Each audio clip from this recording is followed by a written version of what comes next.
Hello everyone, my name is Irenella Sonza. I'm doing a case study and evidence-based practice presentation on hand, foot, and mouth disease.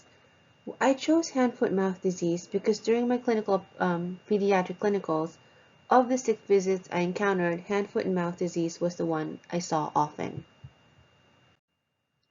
So introduction. Health officials in Maryland, New Jersey, and Virginia reported to the New York Times that there had been more outbreaks of hand, foot, and mouth disease in 2025 compared to other years. Hand, foot, and mouth disease is a common childhood virus affecting more than 200,000 cases in the United States each year. In 1957 in Toronto, Canada, hand, foot, and mouth disease was first discovered, and it is caused by Coxsackie virus A16. Hand, foot, mouth disease is more common during the summer and fall months. Global warming is affecting hand, foot, and mouth disease. Studies have shown that hand, foot, mouth disease rate has increased by 10.3% for every unit of rise in average temperature. So here's a graph, a picture that indicates temperature rise, relative humidity, heat index, and particulate matter increases the risk of hand, foot, mouth disease. So the patient came in with his mother with the chief complaint that my son has sore throat and has rashes on his hands, arms, and feet. The history of present illness. 5-year-old Hispanic male is here at the clinic with his mother because the child has sore throat, rashes on his hands, arms, and feet. 3 days ago, mother reports that after picking up her son from summer camp, she noticed he felt warm. Mother reports that the child had a temperature of 100 degrees Fahrenheit, in which she gave the child Tylenol. The Tylenol, according to the mother, relieved the child's low-grade fever. Today, mother reports that the child had poor appetite and complained of sore throat. She also noticed he had rashes on his hands, arms, and feet. Mother denies vomiting, nausea, or recent foreign travel. Past medical history. The patient has no other medical illness. Patient was never hospitalized, no history of blood transfusion. For surgical history, he had circumcision, no complications. Allergies, no known drug allergies, food allergies, or environmental allergies. He doesn't take any medications.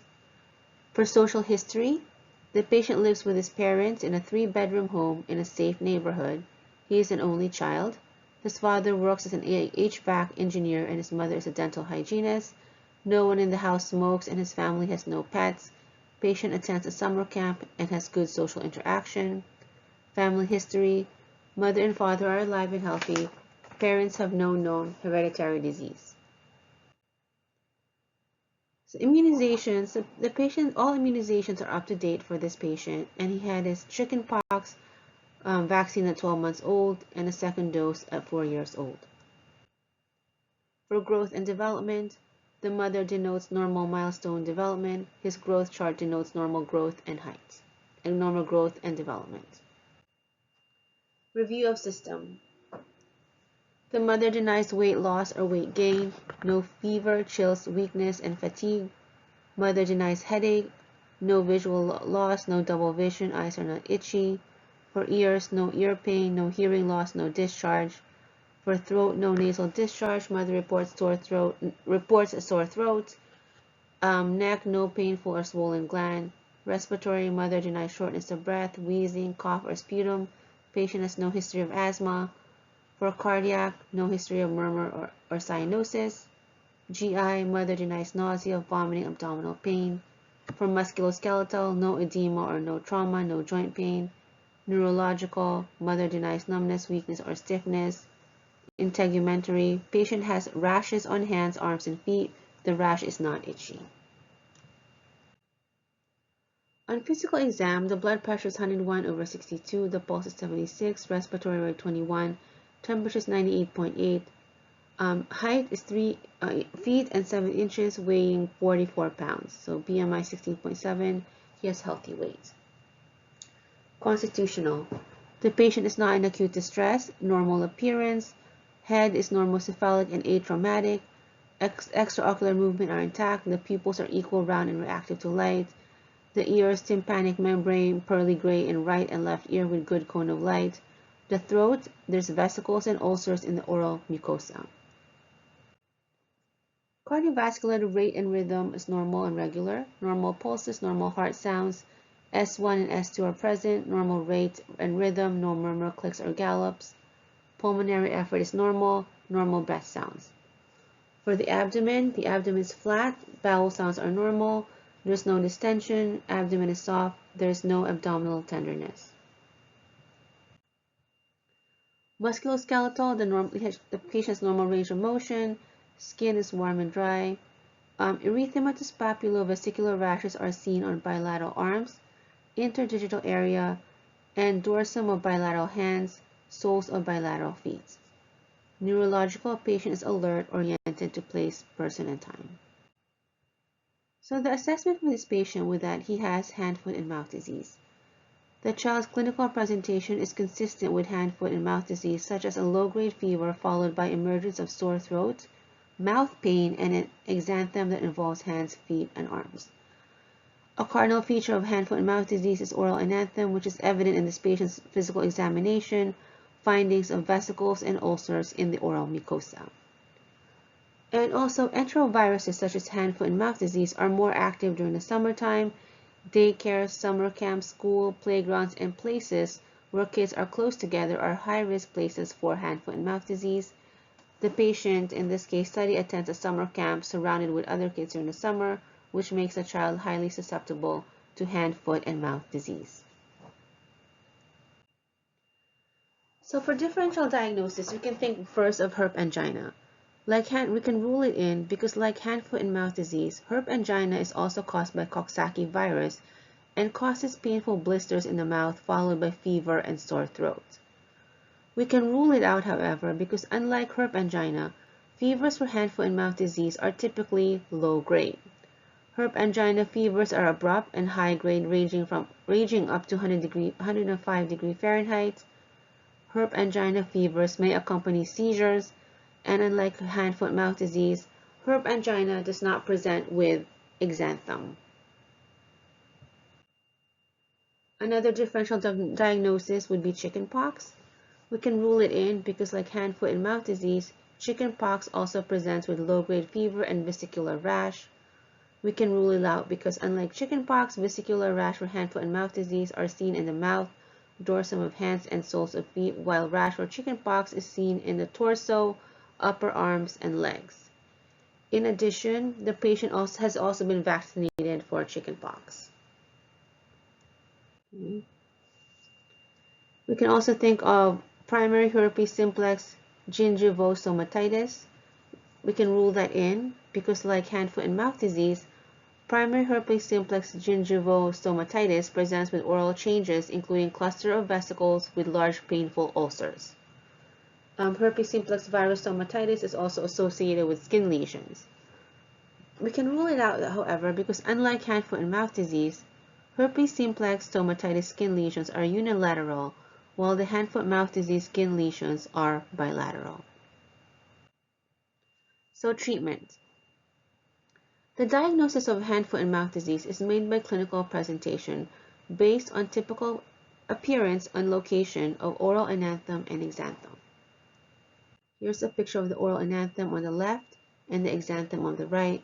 You can see on oral ananthem, small ulcers are present in the oral mucosa, and for the exanthem, you see multiple vesicular lesions on an erythematous base are present on the foot. Treatment. The diagnosis for hand, foot, and mouth disease is usually done clinically, and disease resolves within 7 to 10 days. And pain and fever can be managed with NSAIDs or acetaminophen. It is important that patient must remain hydrated. Avoid dehydration in children by drinking lots of fluids such as cold popsicles, cold drinks, slushies, and milkshakes. Treatment. Mouth sores may be difficult for children to swallow because of the pain when swallowing, so it is important to serve children soft foods such as mashed potatoes or macaroni and cheese, food that doesn't require too much chewing.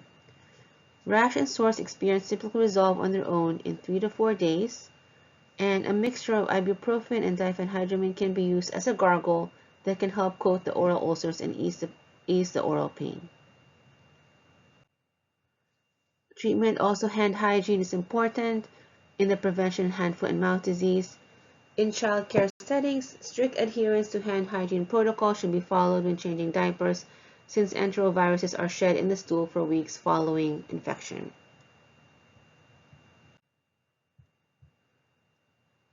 Treatment goals and projected outcome. The spectrum of infection for hand, foot, mouth disease is that it always considered a type of self-limiting infectious disease, and most patients with mild symptoms recover within 1 to 2 weeks. Large-scale observational studies show that there are 5 different outcomes for hand, foot, mouth disease. 1, asymptomatic in 12.7%, mild in 86.2%, 3, severe and critical for 1.1%, and death for 0.03%. Treatment goals and projected outcomes. As mentioned before, diagnosis of hand, foot, mouth disease is made clinically based on typical appearance and location of oral enanthem and exanthem. Confirmation of specific viral etiology is rarely necessary in children with uncomplicated hand, foot, mouth disease. Some of the risk factors for severe hand, foot, mouth disease includes high fever, nervous system involvement, abnormal respiratory rate and rhythm, or circulatory dysfunction. So the treatment goals and projected outcomes. In this case study, the patient does not have severe hand, foot, and mouth disease since he did not have any of the risk factors for severe hand, foot, mouth disease such as high fever, circulatory dysfunction, abnormal respiratory rate and rhythm, and nervous system involvement. He had stable vital signs. He was not in distress. Also, the patient's fever was already resolved. Therefore, the patient is considered an uncomplicated case of hand, foot, and mouth disease. Hand, foot, mouth disease is a self-limiting infection, so treatment goals will be measured by resolution of the fever and skin lesions. Treatment goals and projected outcomes. In the patient's mouth sores and rash should resolve by 3 to 4 days. Because treatment for hand, foot, mouth disease is mostly supportive, the mother should keep the child comfortable by hydration and giving oral over-the-counter medications such as Tylenol or ibuprofen.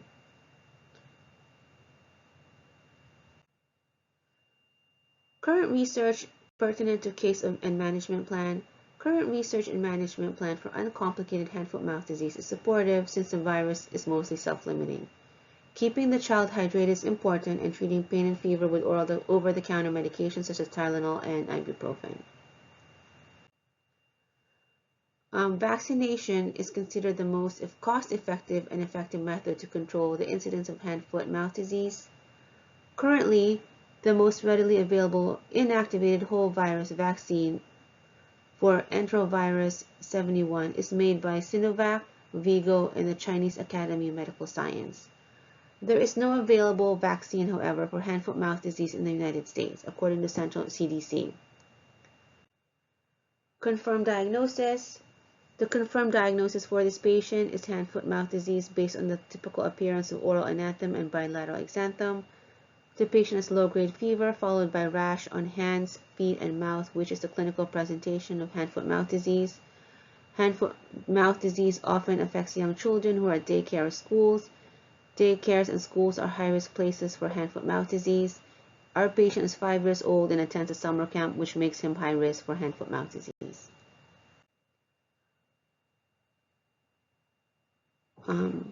Confirmation of specific viral etiology is rarely necessary in children with uncomplicated hand, foot, mouth disease.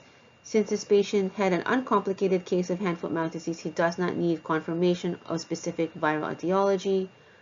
Because treatment for uncomplicated hand, foot, mouth disease is self-limiting and supportive, as discussed earlier, there is no recommendation for further evaluation. Cost implication. The child's doctor visit should be covered by the parent's workplace insurance, therefore it should not be costly with copay. Fluids and over-the-counter medications such as Tylenol and ibuprofen are inexpensive, therefore the parents will not be spending a lot. Diagnostic testing is not necessary since hand, foot, mouth disease is diagnosed on clinical presentation, therefore no money will be spent on diagnostic testing.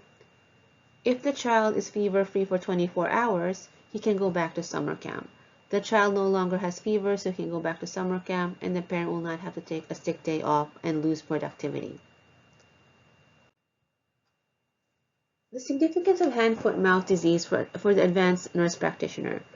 Because hand-foot-mouth disease is very common in young children, the nurse practitioner should be able to diagnose the disease early by knowing the clinical presentation and preventing worsening symptoms such as dehydration in hand-foot-mouth disease.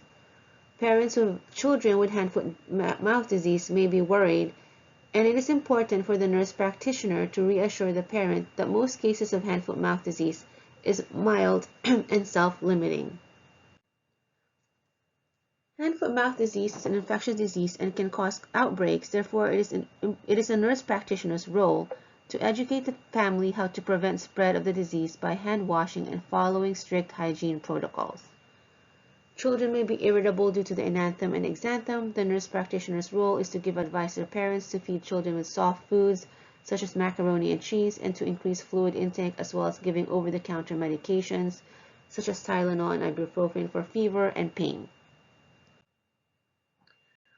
The nurse practitioner should educate the parents to watch out for worsening symptoms such as high fever, abnormal respiratory rate and rhythm, dehydration, and to follow up when necessary.